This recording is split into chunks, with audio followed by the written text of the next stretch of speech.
Hello everyone, সবাইকে শুভ সকাল জানিয়ে আরম্ভ করছি আমার আজকের ভিডিও। আবার হাজির হয়ে গেলাম ছোট্ট একটা ভিডিও নিয়ে আপনাদের সম্মুখে।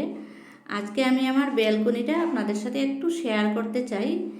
এই মে মাসে ব্যালকনিতে তেমন কিছু ফুল নেই। মে মাসে কিছু ফুল থাকতো, অবশ্যই থাকতো আমার ব্যালকনিতে। পর্তুলাকার বাহার চলে আসে প্রত্যেক বছর, কিন্তু দুঃখের বিষয় এই বছর আমার পর্তুলাকা গাছগুলোতে মিলিবাগ হয়ে গেছে। তাই পর্তুলাকা এখন একটু পিছিয়ে গেছে। আমি অবশ্যই খুব তাড়াতাড়ি দমন করে নেব আর আপনাদের সাথে ভিডিও শেয়ার করব। এই যে গাছটা দেখতে পাচ্ছেন, বড় বড় পাতার গাছটা, ছোটো ছোটো ফুল হয়। এটা কিন্তু সামার সিজনের খুব সুন্দর একটা ফুল। আর এই ফুলটা বেশি রোদ্দুরে রাখতে হয় না, এটাতে একটু ছায়া জায়গাতে খুব ভালো হয়, আর জলও বেশি দরকার হয় না। ছোটো ছোটো ফুল হয়েছে, গরমের দিনে এই ফুলটা হয়ে থাকে আমার। আর এইটা হচ্ছে পার্পেল হার্ট, এদিকে স্পাইডার প্লান্ট। আর ওই ফুলটা আরেকটা পটে রয়েছে, দেখতে পাচ্ছেন। এটা কিন্তু হ্যাঙ্গিং পটে খুব সুন্দরভাবে হয়ে থাকে, আর গ্রোথও বেশ ভালোই হয়েছে আমার। আর এটা হচ্ছে টিয়ার্স, এটা সামারের খুব ভালো, এটা হ্যাঙ্গিং খুব সুন্দরভাবে গ্রোথ হয়েছে এবছরও আমার।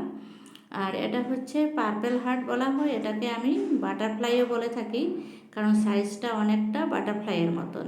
বেগুনি রঙের এই পাতাটা দেখতে বেশ ভালোই লাগে, আর ফুল তেমন হয় না, ছোটো ছোটো ফুল হয়। এটা কিন্তু পাতার জন্যই লাগানো হয়। আর এদিকটায় রয়েছে আমার টাওয়ারটা। আমি টাওয়ার বানিয়েছি পর্তুলাকার, ছোটো সাইজের পর্তুলাকার। আর টাওয়ারটা অনেক গ্রোথ হয়েছে গাছগুলো, কিন্তু মিলিবাগের অত্যাচারে ফুল এখনও আসে নাই, একটা দুটা এরকম করে আসে। আমি অবশ্যই অতি তাড়াতাড়ি মিলিবাগ দমন করে আপনাদের সাথে ভিডিও দেখাবো আমার ফুলগুলো কেমন হয়েছে। এই যে পর্তুলাকা একটা দুটা এরকম হয়ে আসছে, বেশি করে ফুটছে না।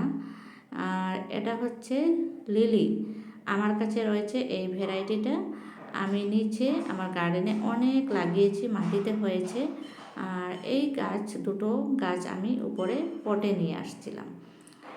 এদিকটা হচ্ছে কিছু চন্দ্রমল্লিকার চারা, এই দিকটা একটু ছায়া থাকে, তাই আমি চন্দ্রমল্লিকার চারাগুলো এখানে রেখে দিয়েছি।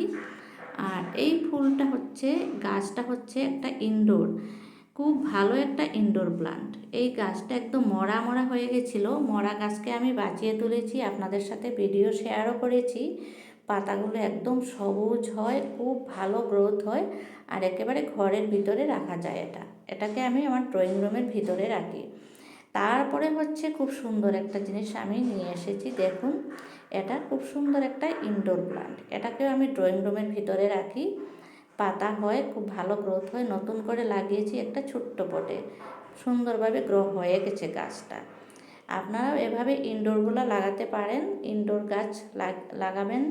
ইনডোর গাছ লাগালে ঘরে অক্সিজেনের অভাব হয় না। অনেকগুলো গাছ আছে, কিছুতে অক্সিজেন পাওয়া যায় কিছু গাছ থেকে।